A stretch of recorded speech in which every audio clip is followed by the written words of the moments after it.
hacer la biometría fetal, qué se debe ver en la imagen, cómo se debe ver y qué incluir en la imagen, ¿no? Para la biometría fetal.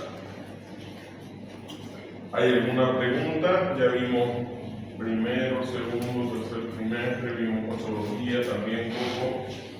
¿Hay alguna pregunta de lo que hemos avanzado? No se olvide que el examen de la clase que viene, ¿no? ¿Hay alguna pregunta de idiota? También hemos visto idiota, ¿no? Nada. Ya saben todo. No saben nada. No han estudiado todavía. Todavía no. Si quieren hacer alguna pregunta, pase, doctor. Buen día. Así ya son.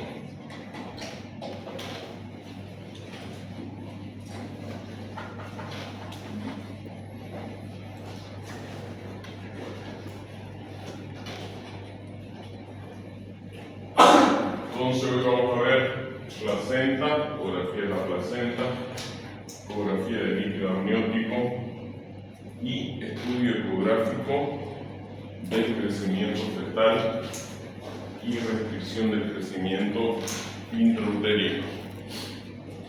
Cuando veamos la clase de crecimiento fetal, ya sabemos que una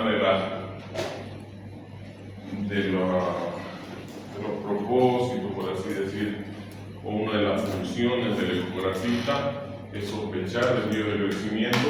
Hemos venido hablando también de eso desde la primera clase de introducción, ¿no?, a la ecografía obstétrica, primer trimestre. Hicimos un resumen de unos 40 minutos, ¿no? ¿Recuerdan? Y bueno, esa clase, lo que vimos, nos va a servir para entender un poco más cuándo sospechar de desvíos del crecimiento. Vamos con placenta entonces, si no hay ninguna pregunta, ¿todo bien? Vamos. Entonces la placenta es la unidad estructural fundamental del desarrollo fetal.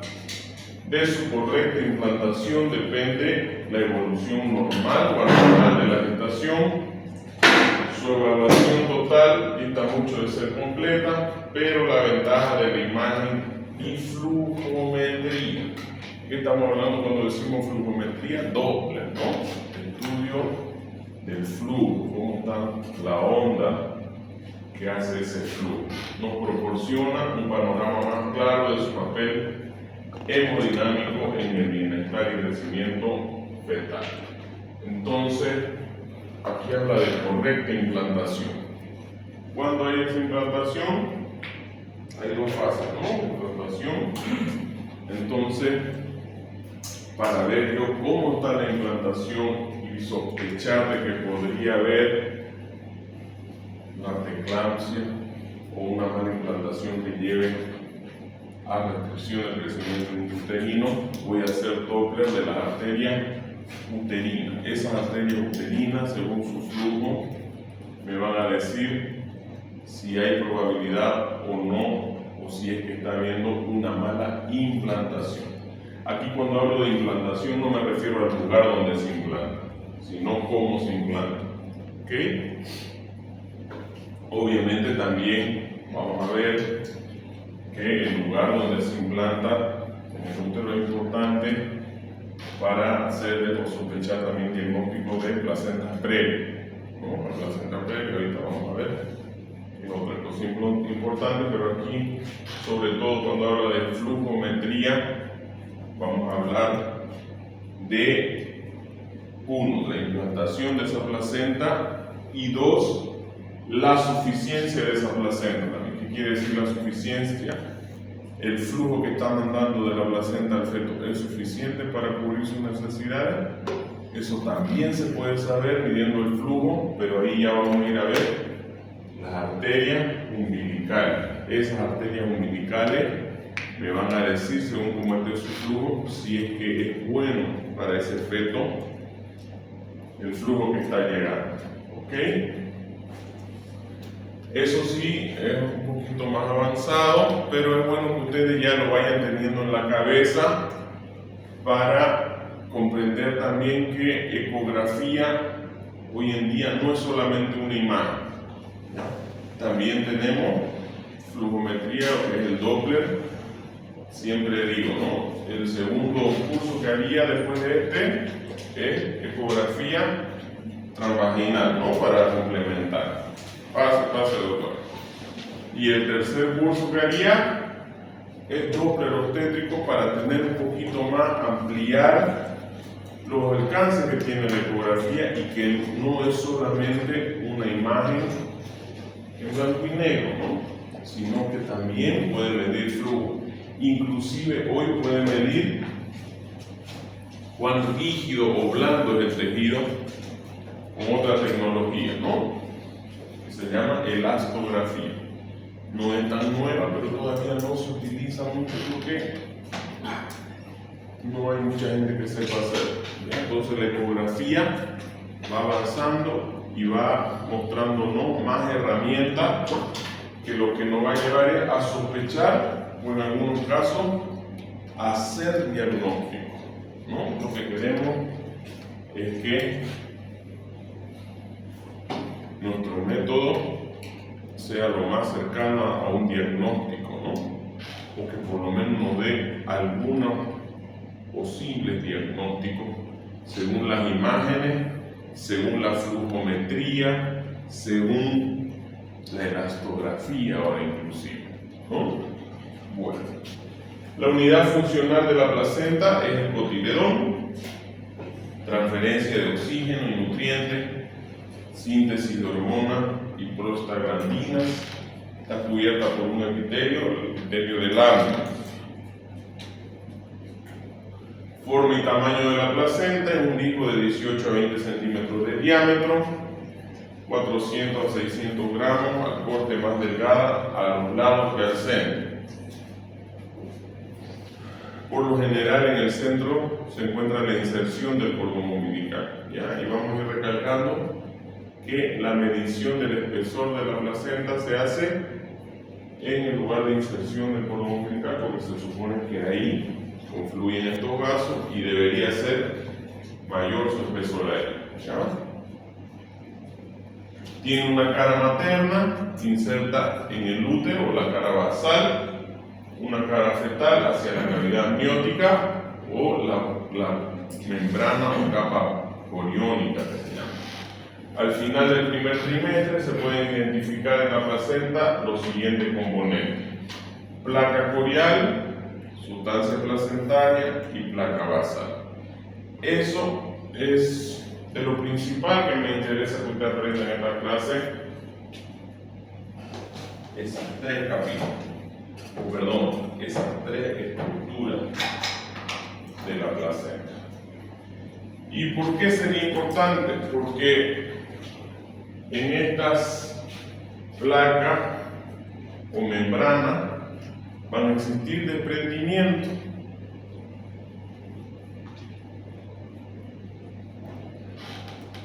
Por ejemplo aquí, esta es la placenta y aquí hay un hematoma que está en relación con la placa basal. Entonces, este es un desprendimiento retrobasal. ¿Ya? Aquí, otro hematoma. Esta es la capa corial. Entonces, este hematoma o desprendimiento es subcorial. Entonces, si usted sabe el nombre de las capas, ya las tiene en la cabeza, cuando usted vea los hematomas, va a poder hacer la nomenclatura según el nombre de la membrana o capa. Si esta es basal, retrobasal. Si esta es corial, subcorial. ¿Ya? Y obviamente la sustancia placentaria, todo lo café, en la placenta en sí. Vamos a hablar también hoy de clasificación de grano, que antes se pensaba que estaba en relación con la maduración fetal y hoy en día se sabe que no, porque por lo menos no siempre coincide, ¿ya? Y ahora no importa tanto eso, ¿por qué? Porque tenemos la flujometría. Entonces, si yo quiero saber si esa placenta es suficiente todavía para ese feto, puedo hacer la flujometría tomando en cuenta el flujo de la arteria umbilical, ¿okay? Para ver si es suficiente para ese feto. Vamos a volver. Entonces, placa corial, sustancia placentaria y placa basal. Eso es lo que vamos a identificar al final del primer trimestre. ¿Ya? ¿A partir de cuándo es una placenta? A partir de las 11 semanas. ¿Ok? Y tenemos la cara materna y la cara fetal, ¿no? De donde van a salir, como les decía, el cordón umbilical que tiene, ya hemos visto, ¿no? 2 arterias y una vena. ¿Sí o no? Sí, ¿no? No se olvide que hicimos aquí el dibujito de una vejiguita y pasando a los lados como una V, las arterias umbilicales, ¿no? Entonces son 2 arterias. ¿Ya?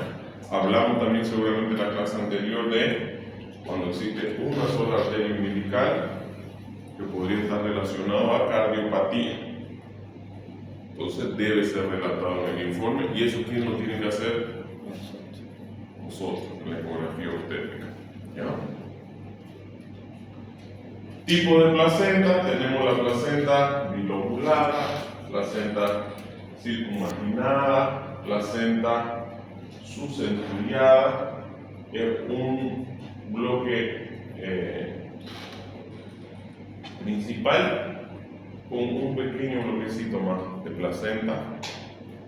Tenemos, hablando de la inserción del cordón filamentosa, es cuando no está inserta directamente en la sustancia placentaria, sino sale de un lado. Ya la inserción es importante hacerlo también puesta en el informe. Esta es la placenta normal y la circunvalada tiene un poco el borde más grueso.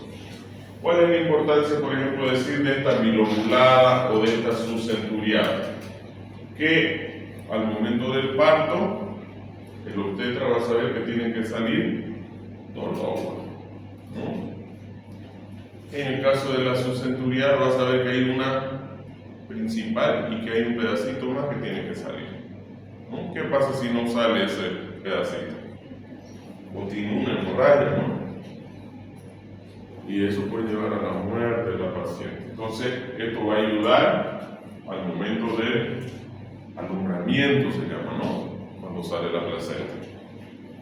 Ya desde allá, ese dato le sirve al obstetra, ¿no? Ecografía de la placenta, entonces, generalidades de la placenta, encargada de la nutrición fetal. En el estudio ecográfico de la placenta debemos valorar en toda su extensión. Esta placenta es anterior.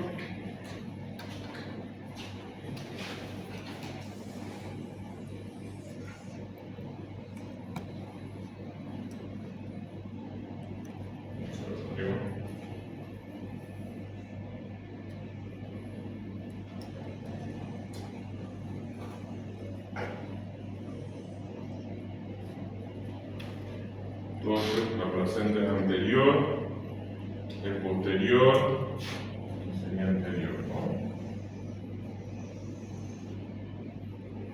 Es fúngica cuando hace una C en el fondo, o es posterior. Sería entonces anterior, esta de aquí que hace una C en el fondo uterino, se llama fúngica. Y esta, la posterior, se llama posterior. Eso según su posición en el útero. ¿Ya? Si quiero ver también, para complementar, puedo hacer un corte transverso del útero y ahí también voy a ver, ¿no? Cómo está esta placenta. A veces puede ser que esté anterior y lateral, entonces la voy a ver así.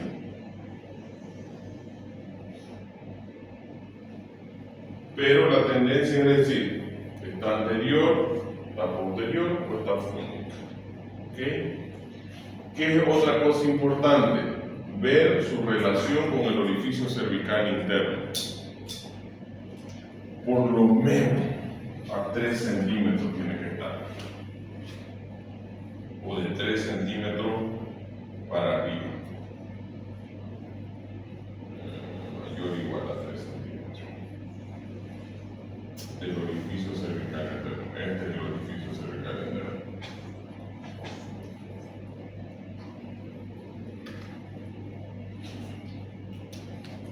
Entonces, es anterior, es posterior, recubre el orificio cervical interno. En estos casos no hay ninguno. Hay áreas de espesamiento focal, podría haber masa dentro de la placenta, debe ser relatado también. Hay nódulos, miomas que están en relación con la placenta. ¿Qué pasa si yo tengo aquí un nódulo?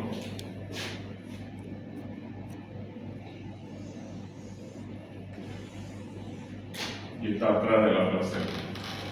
Otro nombre del mioma es fibroma, ¿no? Entonces se llama fibroma porque es una estructura más endurada. Entonces eso podría comprometer el flujo del útero hacia la placenta también. Entonces hay nódulo mioma en relación, hay invasión al miometrio, que estoy sospechando ahí, acretismo placental. ¿No? Nunca debe sobrepasar la basal, la placenta, su basal, ¿no? Entonces hay invasión al miometrio, diferenciación de placenta y miometrio para no dejar pasar acretismo placental. La localización, ¿no? Hablábamos anterior, posterior y fúndica. El diagnóstico de placenta previa se debe realizar en el tercer trimestre. Si se observa antes, se debe relatar su relación con el orificio interno del cuello. La placenta se debe encontrar normalmente implantada de 3 a 5 centímetros idealmente, pero por lo menos 3 centímetros del orificio cervical interno. Entonces, si yo miro desde aquí,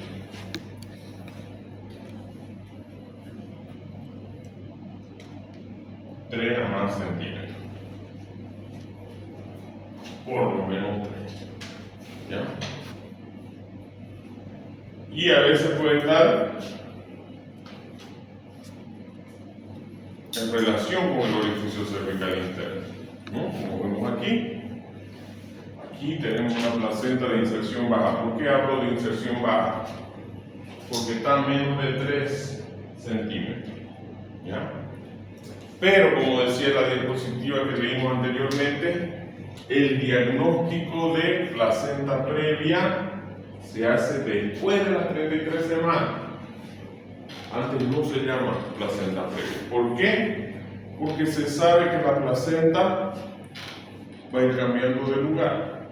Y esto va a afectar sobre todo al momento del parto, si es que quedara en relación con el orificio cervical interno. Entonces, en el primer trimestre tenemos un alto porcentaje, ahorita vamos a leer, de placentas que están cubriendo el orificio cervical interno, y de esas solo un pequeño porcentaje va a quedar para el tercer trimestre, ¿ya? Entonces yo me puedo preguntar qué pasa, cómo describo entonces estas situaciones en primer y segundo trimestre. Lo voy a poner como placentas de inserción baja, que puede ser una placenta de inserción baja centro total, cuando está cubriendo completamente el orificio cervical interno y el centro de la placenta está en relación con el orificio, ¿ya? Vamos a leer ahorita. Doctor, ¿Sí? y todos esos tipos de placenta que vemos ahí, ¿ya podemos verificar a la 11 semana? Es buena su pregunta. Sí, a partir de las 11 semanas ya se ve como placenta, ¿no? Había un profesor en Brasil que decía, ¿a partir de cuándo es placenta? Decía, no, desde que usted la vea como placenta, pero la mayoría de los autores dicen a partir de las 11 semanas ya se van a poder identificar esos tres componentes, ¿no? ¿Cuáles eran los tres componentes? Placa corial, sustancia placentaria y la placa basal. Ya, a partir de las 11 semanas.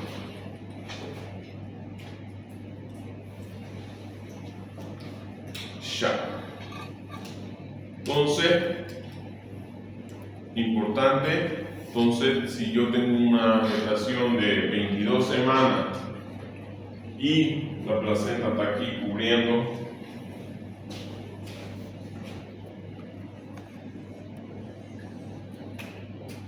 no la voy a poner como placenta previa, todavía no, están 22 semanas, recién de 33 semanas para arriba yo pondría una placenta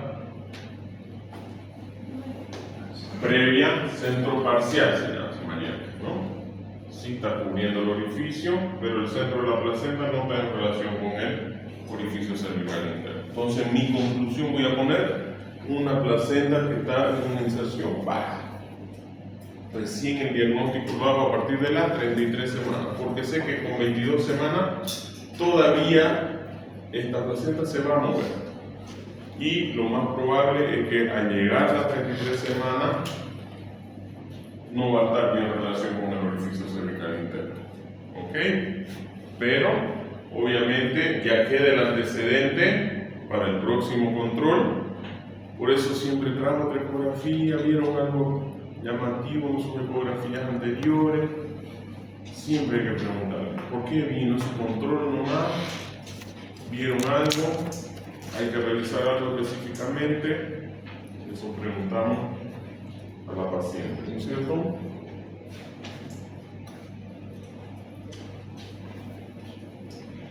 Dice ver el espesor cualitativo, no se debe medir el espesor de rutina. Tomar en cuenta en situaciones de disminución de la nutrición. Está sospechando que es pequeño para la edad gestacional, por ejemplo, que puede estar restricto. Obviamente, ¿de dónde se nutre el feto? De la placenta. Hay que ir a ver cómo está ese espesor de la placenta, ¿no?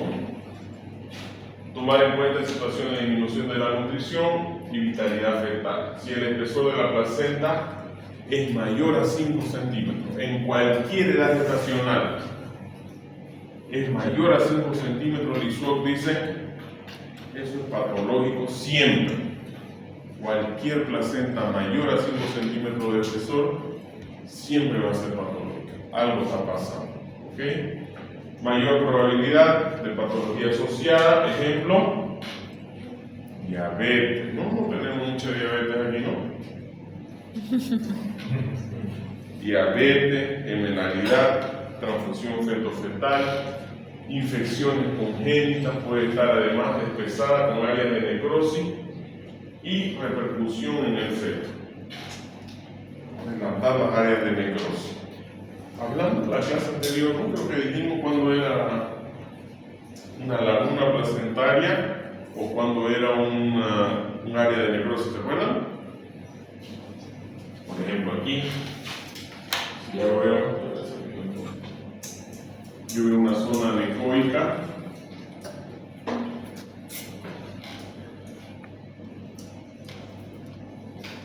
Puede ser un área de necrosis.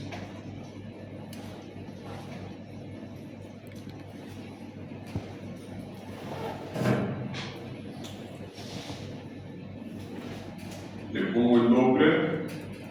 Si marca flujo, no es un área de necrosis, sino es una confluencia entre algunos vasos que a veces forman lagunas placentarias.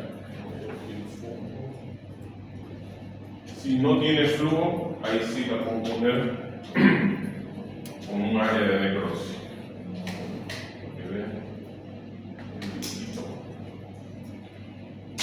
Entonces, si marca flujo adentro, laguna placentaria, es una situación fisiológica. Lo que me importa es saber si no hay zonas muertas en esa placenta o zonas de necrosis, que ahí eso obviamente no va a tener flujo. ¿Ya?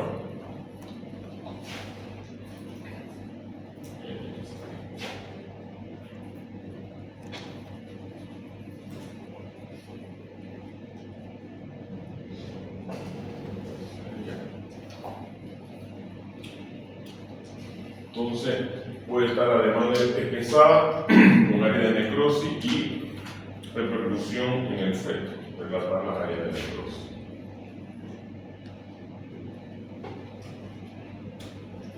Nosotros vamos a medir el espesor. Es bueno medir el espesor de rutina, ¿ya? Antes se hablaba más de cualitativo nomás. También, ¿por qué es importante medir el espesor en todas las estaciones? Porque no se olvide que la medición se hace en el lugar de la inserción del cordón umbilical. Entonces, yo quiero saber dónde está inserto ese cordón umbilical. A veces puede ser marginal, central o velamentosa. No sale el cordón desde la sustancia placentaria, sino desde la pared miometrial o el medio. Y eso debe ser relatado porque eso puede comprometer el flujo hacia el feto.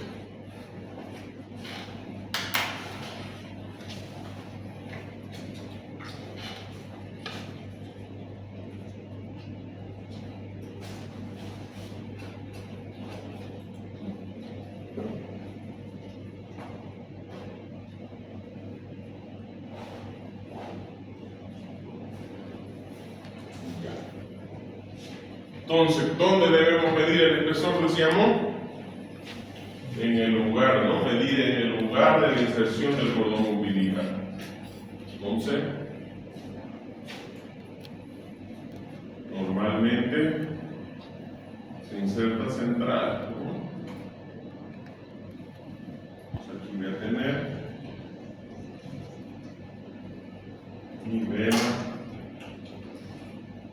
y mi nueva arteria.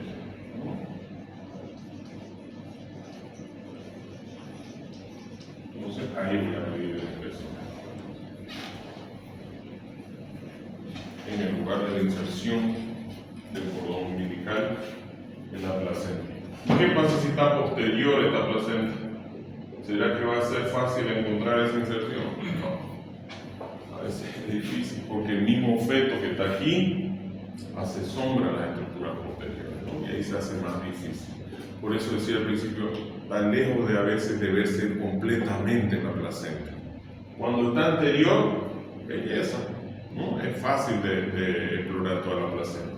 Pero cuando está posterior, el fetito que tiene huesito, ¿no? Entonces hace sombra y no me deja ver bien la placenta. Pase, doctor. Buen día.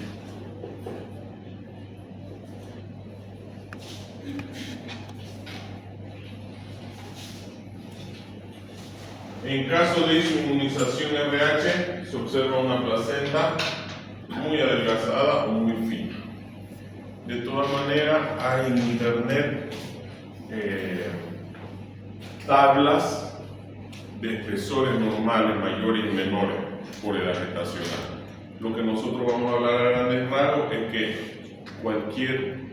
en cualquier edad gestacional, una placenta mayor a 5 centímetros, como decíamos, es una placenta engrosada o espesada, ¿ya?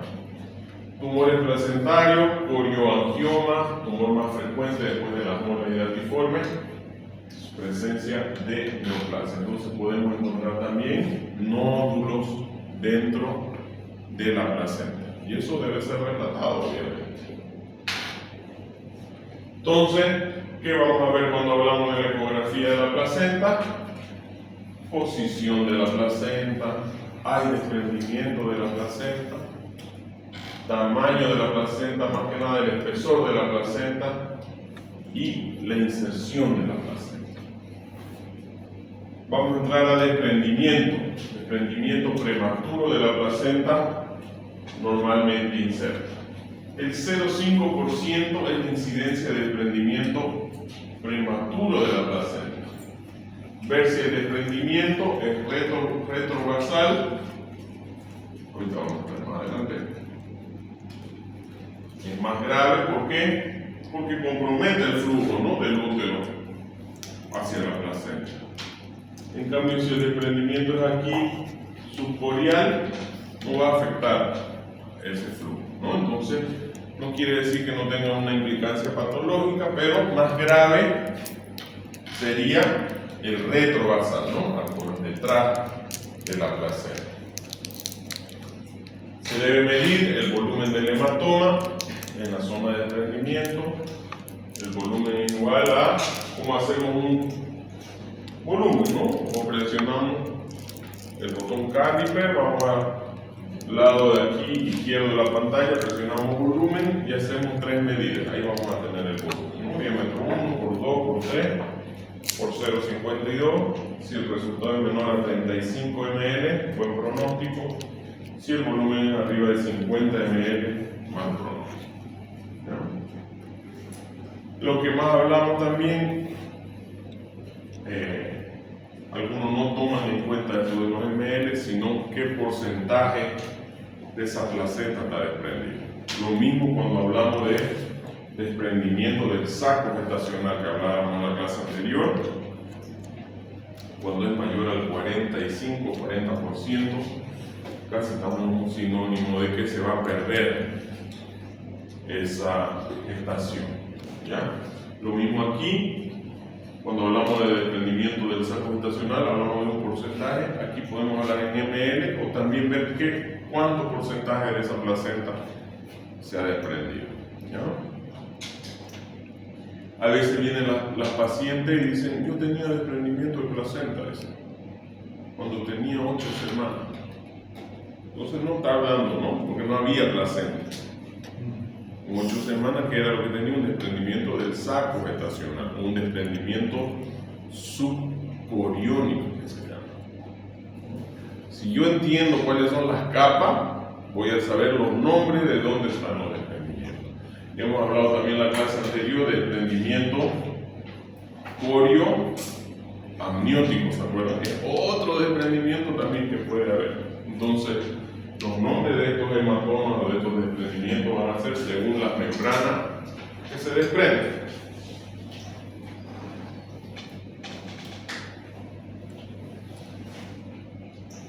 Aquí tenemos otra vez el hematoma. Esta membrana, ¿cómo se llama? Basal, ¿no? Esta de aquí, corial. Entonces, si el desprendimiento o el hematoma está aquí, el retrobasal, decíamos que ese es el más grave. ¿Por qué? Porque compromete el flujo del útero hacia la placenta. Aquí hay uno que se extiende de retrobasal a retrocoriónico, ¿no? Se extiende. Aquí tenemos un subcoriónico y un sub o retrocorial. Entonces, apréndanse, es necesario que se aprenda membrana basal, sustancia placentaria y membrana corial, o placa corial, placa basal también se llama. ¿Ya? ¿Para qué? Para que cuando estén frente a un hematoma, un desprendimiento, sea fácil para ustedes también hacer la descripción, ¿no?, de ese hematoma. Aquí, ya. Aquí tenemos las placentas previas. Obviamente, a partir de cuándo? 33 semanas voy a hacer el diagnóstico. Y voy a tener estos distintos tipos, ¿no? Cuando está a menos de 3 centímetros del orificio cervical interno, placenta de inserción baja también se llama. Cuando está llegando esa placenta y está en contacto solamente con el orificio cervical interno, se llama placenta marginal. Cuando está cubriendo completamente el orificio cervical interno, pero el centro de la placenta no está en relación con el orificio cervical interno, placenta previa parcial o placenta previa centroparcial se llama. Y cuando está cubriendo completamente y el centro de la placenta está en relación con el orificio cervical interno, se llama placenta previa total o placenta previa centro total.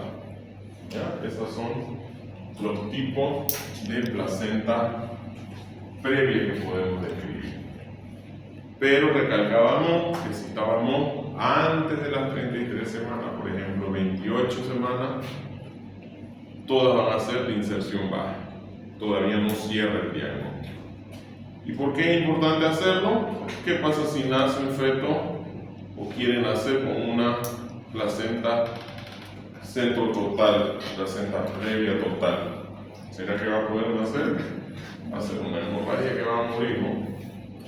¿Quién va a morir? Bobón. Pueden morir los fetos y mamá. Entonces, por eso es importante. ¿Y esa responsabilidad de quién es? Del ecografista. Porque van a ir a la ecografía y aquí dice placenta tópica. Tópica quiere decir que está en buen lugar, ¿no? Y nada, era una placenta previa total. ¿De quién es la culpa? De la ecografía. Aquí en Bolivia todavía no hay esa responsabilidad, ¿no? Aunque debería haber. Por eso es que salimos a hacer nosotros, ¿no? Y digo salimos porque yo también salí, ¿no? Y hacemos ¿no? O hacemos cosas buenas. Disculpe, y la posición de la placenta es movible todavía. Hasta las 33 semanas. Hasta las 33. Por eso el diagnóstico se hace recién a partir de las 33 semanas. Porque hay casos, ¿no?, que cuando vienen al hospital y revisan la posición, las madres. Está hablando de posición fetal, no de Y posición lo llevan fetal. a cambiar. ¿El manteo? Ahí no hay un cambio en la posición Eso de la placenta. de la placenta no, la placenta está pegada. Ahí no hay. La placenta no se va a mover con el manteo. Eso sería una más ignorancia todavía, ¿no? Desde ya hacer el manteo es complicado porque muchas mueren, ¿no? Sí, eso pasa en el hospital. Entonces, Y se lo llevan. y a veces resuelve. Sí, o resuelve o se muere, ¿no? El bebé se ha morido. Se mueve, lo mueve, pero es muy difícil, ¿no? Es muy difícil que... Ahora,